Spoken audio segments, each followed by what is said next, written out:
የናቁሽ ሁሉ ወደ እግርሽ ጫማ ይሰግዳሉ ይላልና እሷ ማናት? ኢሳይያስ ከፍ ብሎ ማነው? ኢሳይያስ 60 ነው አይደል? ቁጥር 14 የናቁሽ ሁሉ ከእግርሽ በታች ቅድም እንዳልኳችሁ ነው። በሴት ጾታ እየጠራ የጎደለ ነገር መሙላት ነው።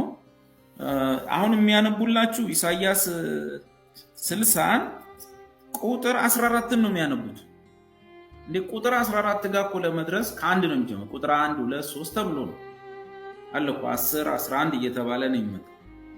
ዘሎ ቁጥር 14 ጋር ነው። ለምን? ስለማን እንደጻፈ እንዳይታወቅ ለማድረግ። ግን እቺኑ ሴት ወይም ጽዮንን እሷም የዳዊት ከተማ ነች። ጽዮን የዳዊት ከተማ ነች። ከጽዮን አምባዎች ካሉት ተራሮች ውስጥ አንዷ ደግሞ ኢየሩሳሌም ነች። ኋላ ዳዊት ኢየሩ የሚል ጨምሮ መናገሻ ያደረጋት ሳሌም ኢየሩሳሌም። ስለዚህ ጽዮን ዓለም ሁሉ ያወቀው ነው። ሁሉም ዓለም ያው አሁን እኮ እስራኤላውያን ጽዮንን ማርያም አልናት ብንል ቢሰሙ ራሱ ምን ይሉ? ምክንያቱም ጽዮን ተራራ ነው፣ የአምባ ስም ነው፣ የጋራ ስም ነው። ኢየሩሳሌም የተሰራችበት ከተማ ስም ነው። የንጉሱ የዳዊት መናገሻ ነው። አሁን ሌላ ቦታ እንሂድ፣ ሌሎች ጥቅሶችን አንፈልግ። ኢሳይያስን አሁን የጠቀሱት ብቻ ኢሳይያስ 60 ቁጥር 14 ነው። የአስጨናቂዎችሽ ልጆች አንገታቸውን ደፍተው ወደ አንቺ ይመጣሉ። እኛ የማርያም አስጨናቂ ልጆች አይደለንም፣ የልጇ ባሪያዎች ነን። ሲጀምር የናቁሽ ሁሉ ማን የናቃት?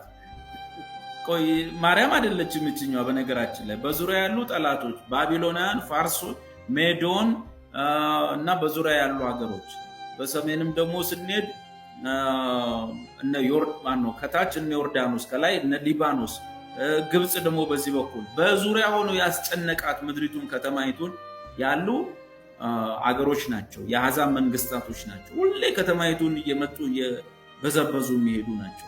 ወራሪዎቿ ጠላቶቿ ናቸው። በዙሪያ ያሉት የጽዮን ጠላቶች ናቸው። ያችም የዳዊት ከተማ ነች።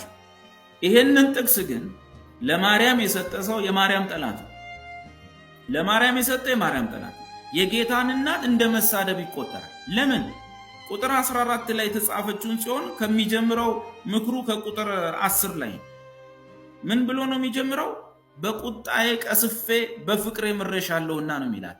ጽዮን ሆይ በቁጣዬ ቀስፌ በፍቅሬ ምሬሻለሁ። የቱ ጋር ነው እመቤታችንን ማርያምን ጌታ ይቀሰፋት? የቱ ጋር ነው ቀስፎ ይማራት? ይሄን ጥቅስ ቁጥር 10 ዘሎ ቁጥር 14 ላይ የሰጠው ሰውዬ ሰው ሄዶ ወደ ላይ ሲሄድ ቁጥር 10 ላይ ቀስፌሻለሁ ይላልና ለማርያም መስጠቱ እንደዚህ መናፍቅ ማናል? ይሄ ማርያምን እግዚአብሔር ቀስፏት ነው የፈወሳት የሚል መናፍቅ የጻፈው ጥቅስ ነው። ኑፋቄ ነው። እችኛዋን ጽዮን አሁንም በቁጣዬ ቀስፌ በፍቅሬ ምርሻለሁ፣ በዙሪያሽ ያሉ ጠላቶችሽ የአረብ መንግስታት ናቸው። እነሱም ደግሞ መሲሁ ሲመጣ በ1000 ዓመት መንግስት ሲነግስ ኢየሩሳሌም ብርቅ ከተማ ስትሆን ይመጣሉ፣ በኢየሩሳሌም ይሰግዳሉ። እንደዚህ ሆነ አይቀርም፣ ሁሉም የእስራኤል ጠላት ሆነ አይቀርም የሚል ጽዮን ማርያም ብሎ ማለት ሌላ ቦታም አደጋ ያመጣል። ሚክያስ ላይ ጽዮን ሆይ ትፈርሻለሽ፣ ባድማ ትሆኛለሽ፣ ትታረሻለሽ፣ እንደ እርሻ ነው የሚታረሰው ምድርሽ ይላታል። እና እመቤታችንን የሚወድ ሰው ይህንን ለሱ አይሰጥም። ጽዮን ሆይ ትታረሻለሽ፣ እንደ እርሻ ባድማ ትሆኛለሽ፣ ትደመሰሽ፣ ከተማው ይጠፋል። እዚሁ አሁን ኢሳይያስ 60 ላይ ራሱ እኮ ሰው ብቻ ነግረውት የሰጡትን ይቀበላል እንጂ ሄዶ ምን ላይ ነው ያለው? ኢሳይያስ 60 ቁጥር 14 እስቲ ሄጄ ሊያ ይባል። ከሄድክ በኋላ 64 ቁጥር 14 ነው የሰጡ። አንተ ቀና ብለህ ቁጥር 10 አታይ። እንደዛ ማለት ነው ወዳጅ። ኦኬ ለዛሬ